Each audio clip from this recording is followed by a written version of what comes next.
Bueno, yo particularmente pienso que la radio fue el primer medio masivo que tuvo la humanidad. No tanto bueno, digamos el periódico, no tanto, porque pues si uno mira las cifras de inicios del siglo XX de tasas de alfabetización, pues casi el 80% de la población estaba por fuera de poder leerse un periódico. Que por cierto me sorprende mucho cuando uno revisa la historia de Colombia a inicios del siglo, a finales del siglo XIX, que hay una cantidad de periódicos impresionante en comparación de ahorita que quería ver pues 10 veces más y no es así. Entonces la radio es la primera oportunidad que el individuo común tiene la posibilidad de tener un conocimiento, de escuchar algo, de tener una información de mano que en primer momento fue realizada por el Estado, luego ya llegaría el comercio. El viejo Bertolt Brecht se la pilla muy bien. Lastimosamente pues está en un contexto alemán bastante complicado y más falta de la teoría sobre la radio. Dice que hay que transformar la radio y convertir en un medio de distribución en un medio de comunicación. La habla de distribución porque pues era de arriba hacia abajo, pues hay una línea editorial que va desde el poder hacia el pueblo. El man dice, listo, eso hay que volverlo en un medio de distribución de la información hegemónica sino un medio de comunicación. Porque por eso es más antes un medio de comunicación inimaginable de la vida pública.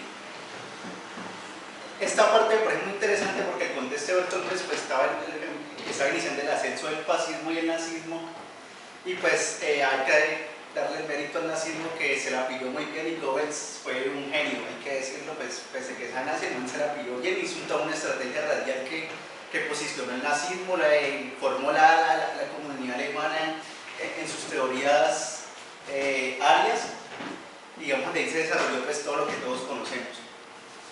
Entonces para entender la radio, un poquitico, vamos a empezar bueno, la radio comunitaria específicamente, bueno, antes de eso, tres referentes de la radio que me parecen maravillosos. Voy a contar dos historias gringas y una japonesa. Yo creo que todos hemos visto en televisión la caída del Hindenburg, del Zeppelin. Nosotros vemos la imagen, en realidad la voz que está sonando tiene una transmisión radial. Esa grabación fue hecha para cine, porque la noticia en el tiempo era en el cine. También todos los discursos que uno pilla de Hitler, son buenas noticias realizadas para cine, para los cortos antes de iniciar la película. Entonces uno ahorita pilla pues, la caída del Hindenburg y uno dice, espectacular la narración, el man estaba narrando en radio. Te imagino pues el impacto social que tuvo en la gente escuchar pues que uno de los grandes, el Titanic del aire pues estaba desbordando. Otro es Orson Welles, que me parece maravilloso, que es unas cosas que a mí me hubiera gustado haber vivido, porque es como vivir al fin del mundo, pues que la gente pensó que se acababa el mundo y se salió a matarse, incendiar todo, porque pensó que llegaron los extraterrestres. Pues también como a partir de la dinámica teatral en la radio crea una realidad que nunca existió. Entonces me parece muy interesante ver cómo la radio, digamos la transmisión de una voz, de una dramatización, que te llega a su oído y puede recrear todo un mundo imaginario. Y la tercera es que cuando el ejército japonés se rinde, los japoneses nunca habían visto al emperador, nunca lo habían oído. El emperador para ellos era una especie de dios, el representante prácticamente de Dios en la tierra, no al estilo del rey que salió a las batallitas, sino que el man vivía aislado de la sociedad japonesa, el man nunca salía a encontrarse con el pueblo, no era parte de su idiosincrasia religiosa, del sintoísmo y toda su cuestión. Para finalizar la guerra y que efectivamente los japoneses se rindieron las condiciones de los aliados fue que el emperador saliera públicamente y se transmitiera por radio a todo Japón y fue la primera vez que los japoneses escucharon la voz de Dios, se podría decir. Entonces que era algo, un choque cultural inimaginable, pues escuchar a Dios, pues me encantaría escuchar a Dios. Es como tres escenarios muy interesantes, como para ver el impacto social que puede generar la radio. En ese tiempo, pues luego llegó la televisión y lo dejó de lado, pues lo llevó por delante más bien.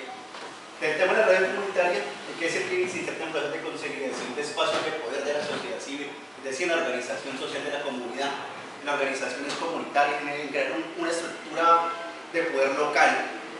Eso debe utilizar relaciones con el trabajo de campo, es decir, que la radio comunitaria tiene que estar en contacto con la población, porque pues son ellos los que van a hablar en la radio, no es el locutor haciendo un trabajo de divulgación de la información, sino la misma gente comunicándose a través de la radio.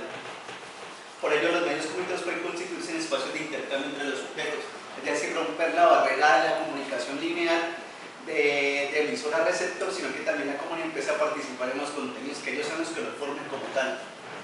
David pues conocerá muy bien el proceso, cómo uno empieza a hacer radio comunitaria y cómo empieza a dialogar con otros personajes. Entre eso pues salen un poco de vertientes que una gran parte del desarrollo de la radio comunitaria se da en el campo educativo. Es decir, porque hay que superar falencias de exclusión social, de marginalidad, ¿cómo se dice eso? De estar por fuera del sistema educativo, de poder educar al adulto mayor y al niño al mismo tiempo, que tenga la posibilidad de compartir un mismo espacio educativo, de fortalecer las dinámicas culturales, es decir, que la gente pueda reconocer que existen tales grupos culturales, tales grupos de baile, de danza, etcétera, etcétera. En esa medida la red comunitaria la apuesta es cómo coger las organizaciones sociales de base y insertarlas en un medio de comunicación masivo, que luego vamos a ver por qué no es tan masivo en Colombia. ¿Sí? Ve que diga abajo.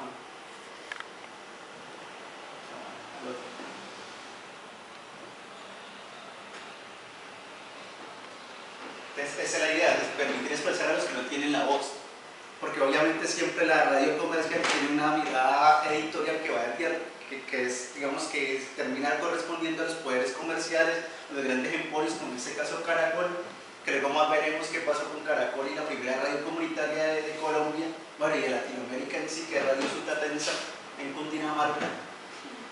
Entonces la posibilidad, digamos, de que la gente empiece a empoderarse de sus propios contenidos, sus propias también ideologías, idiosincrasias, posiciones políticas y sociales, porque también uno de los grandes tropeles de la red comunitaria es el desarrollo de la oposición política.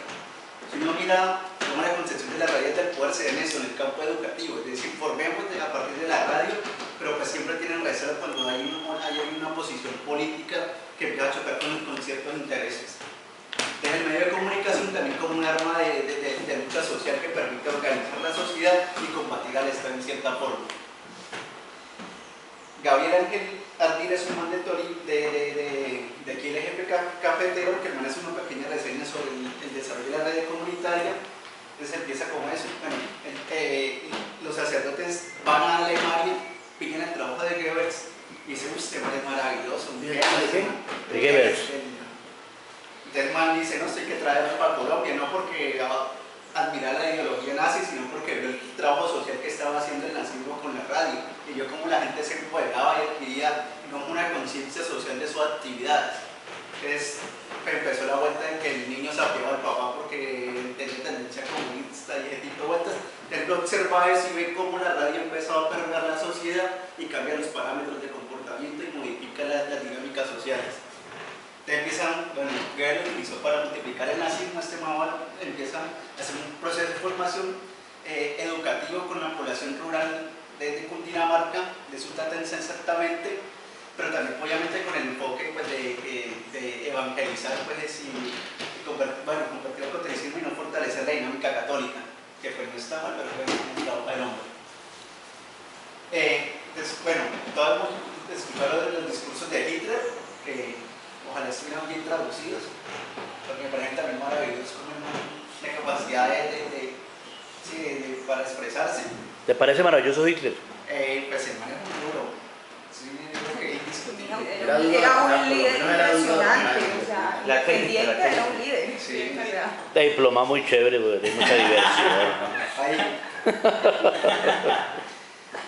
Entonces, bueno, se crea Radio Sutatensa. Radio Sutatensa siempre un trabajo comunitario con la población campesina, empieza a formarlos, enseñarlos a leer y escribir a través de la radio, con procesos también de agricultura, bueno, cómo vamos a mejorar la dinámica laboral de ellos. Empieza pues, a meter sus contenidos católicos y religiosos, y crea todo digamos, un espacio de experimentación que nunca se ve en Latinoamérica, que luego estaría bien en el 70, pues también muy liderado incluso por sectores de izquierdas que ven también en la radio la oportunidad de avanzar y digamos de consolidar papeles políticos en la sociedad y empezar pues también a hacer trabajo político con la gente. Que luego pues también se vuelve un referente también porque el Estado ahorita se haya vuelto como tan receloso de eso. De hecho ahorita primero voy a apuntar un caso que pasó de 15 días. Y dice Sutatensa, ¿por qué Sutatensa? El municipio se llama Sutatensa. Ah, correcto.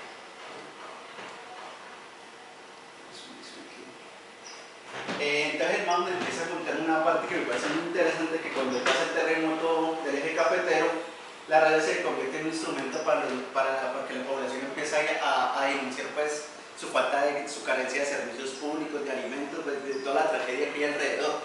Y también se empiezan a organizar para decir, vea, en tal lado está llegando el camión del agua, en tal lado están repartiendo la comida, empieza a haber como un diálogo también entre las entidades que están atendiendo la emergencia, el Estado y la comunidad.